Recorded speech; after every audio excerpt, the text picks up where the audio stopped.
I am approaching what is now 271 Cadman Plaza in Brooklyn, New York.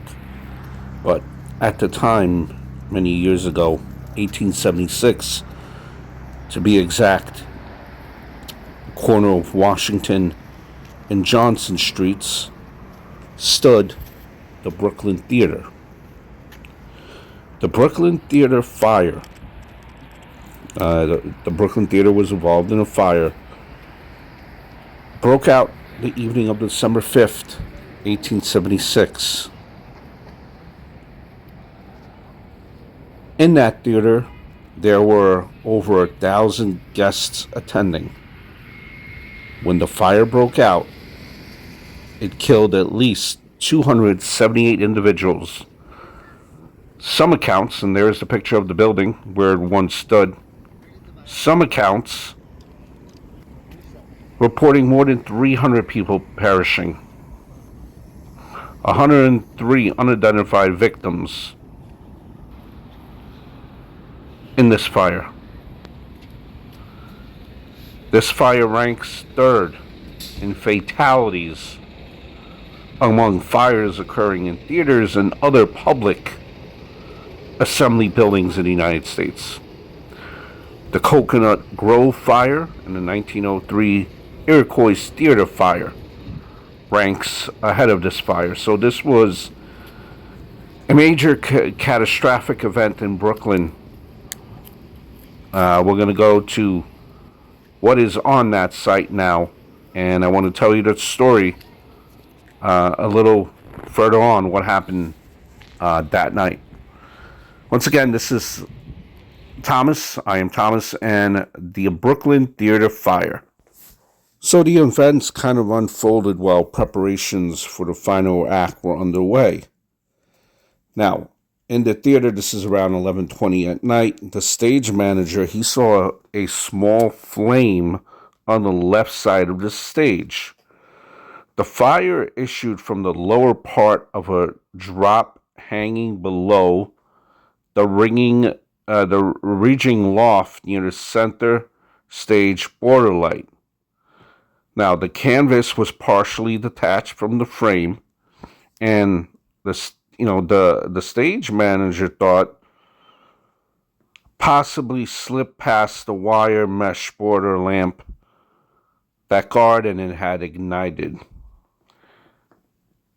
So, but the flame, to get a better picture if you have what we just conveyed, it was no larger than his hand. Water buckets were once kept on stage and in the loft, and a 2.5-inch water pipe still serviced a fire hose backstage. So he's thinking, okay, I got this under control, no big deal. But none of these facilities were readily available, which apparently was common for theaters back then. And the stagehand manager, Mr. Thorpe, he considered a fire hose, but there was there was some scenery in the way.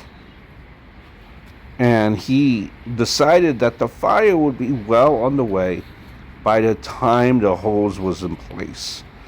He opted to extinguish the flame by immediately whatever was available, the quickest way of doing that. And he directed the carpenters that they extinguish the flame that were working in the theater backstage,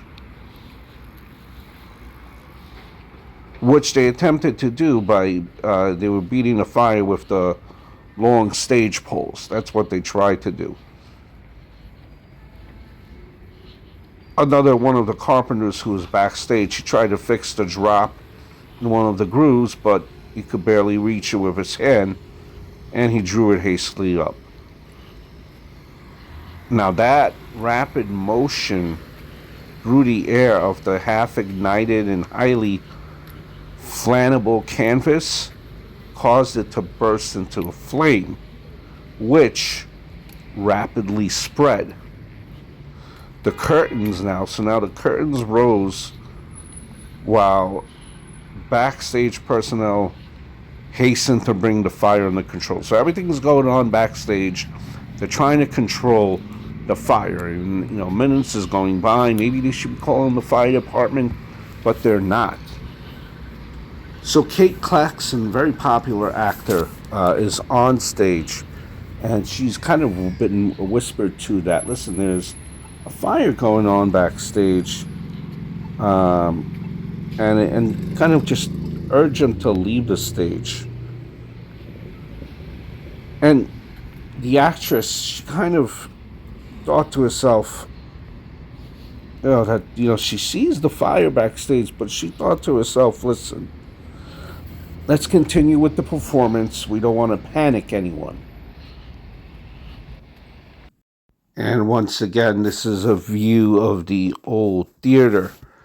So they're going on with the performance. This is going on backstage of the fire. They're thinking it could be contained. And the actors, they remained in character, going on with the play. And they managed to keep that up for only a little while longer. And now the stagehands, backstage, they were trying to, stop the fire, but they could not snuff it out. And instead, they inadvertently knocked, burning material free, and they now caused the fire to spread to the loft. Now, bits of flaming debris were beginning to fall, sending onto the box set and other properties spread around backstage. So now it's getting to the point where all of a sudden now you're having smoldering debris falling onto the stage. At that point, that's when the actors said to themselves, okay, we can't continue this. We gotta move. We gotta try to do something, because this is not, this is starting to get out of control. But now, after those events, with the debris falling, that's when the audience, now they started rising from their seats, and they commenced to kind of be crowding the aisles. So it's at this point now, again, where you have actress Kate Claxton, H.S. Murdoch, and J.B. Studley, actors. They now are still, the fire's going on there. It's a ton of people, and they're urging the patrons, again, stay calm, relax, it's all right. Fire's still going. And at one point, apparently, Kate Claxton, she was trying to convince the audience that the fire was part of the show. And as she was saying this, apparently, based on a newspaper article, a piece of wood, burning piece of wood, just fell at her feet. And that caused her, that scared her right there. She showed panic, she showed alarm. And at that point, that's when the audience just completely lost it, and panic erupted. So, the actors are still trying to, keep everyone quiet, everyone orderly, and get an evacuation kind of going, but everyone was already hysterical. They were panicking, and everyone was trying to leave. And while this was happening, one of the ushers, he went to the rear of the auditorium to open something that was called Flood's Alley, which was a special exit door on the east end of the vestibule, opposite Washington Street entrance.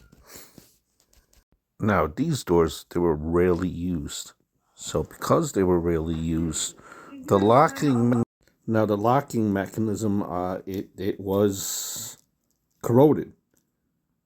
So he was initially unable to open the doors. He, however, had found a small piece of metal in his pocket, and with this, he was able to release the doors. So he was able to do a great deed. The action enabled people on the floor of the auditorium to evacuate the building fairly quickly. But his actions came at a cost.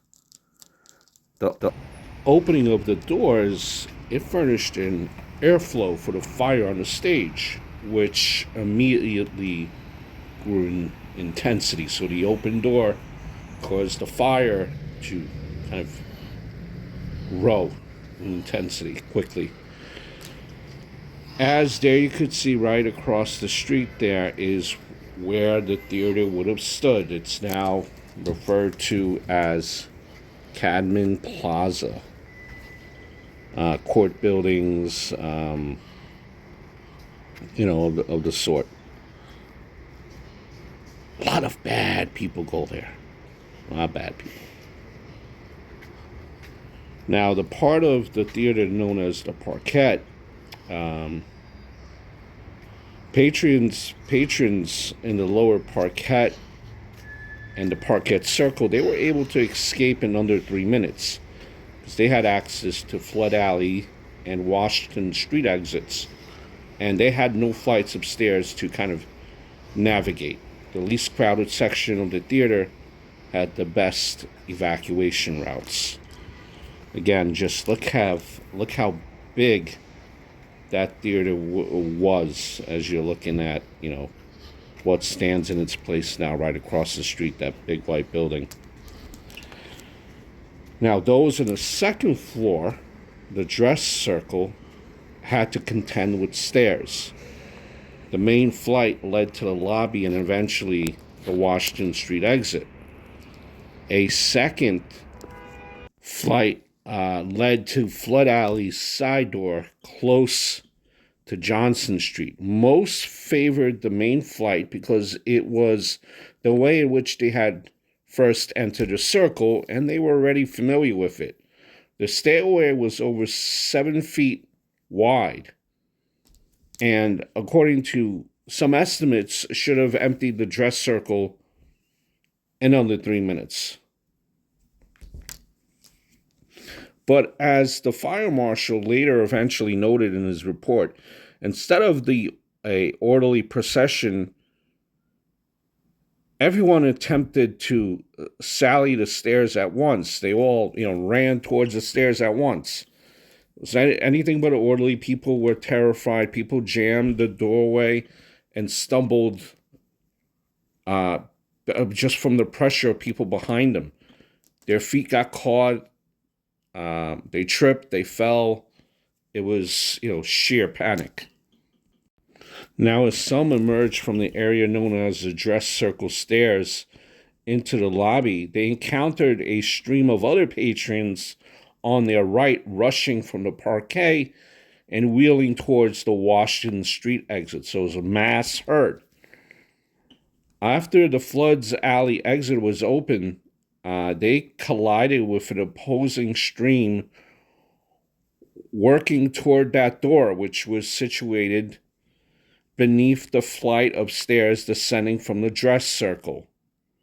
The crush developing from these cross currents soon brought the pace on the dress circle stairs to a halt, inducing a panic when people further up pressed downward, unaware of the jam down below.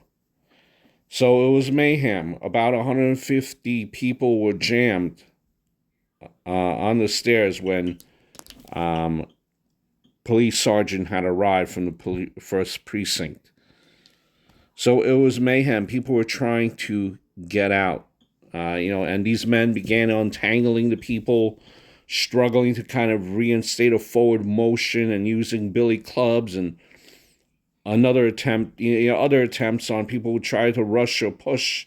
They wanted to get outside of the building. So as you're picturing, it is just sheer and utter panic from the top all the way to the down of the theater. So, as there were many floors in this theater, you could imagine that people, and the staircases were getting just jammed and logged. People started also jumping from the floors onto the gallery floor.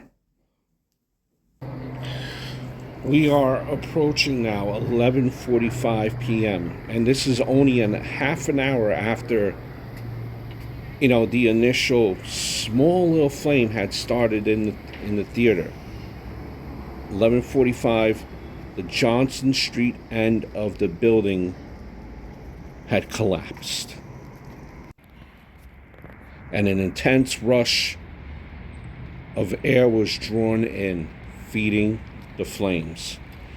Anyone who could speak of events transpiring within that building had already left, or at least so was the thought.